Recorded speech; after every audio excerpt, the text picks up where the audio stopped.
This is how you can send multiple PDF files in one email. First of all, open your email or your new message. You can pick the recipient and subject later.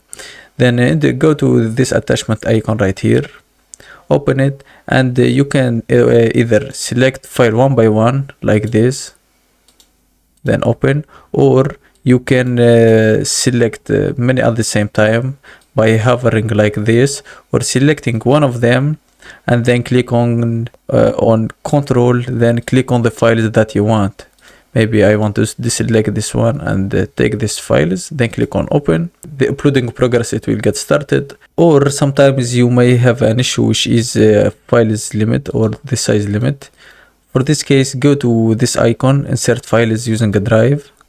And what we are going to do is attaching the files into Google Drive, which they have a storage. So we have no storage issue. Wait a little bit. As you can see, this is add as link, and then you can complete your email normal upside or down. So you can insert PDF files with the drive when you have the limit size issue. I hope this guide was helpful. If it is, please consider subscribing, and thanks for watching.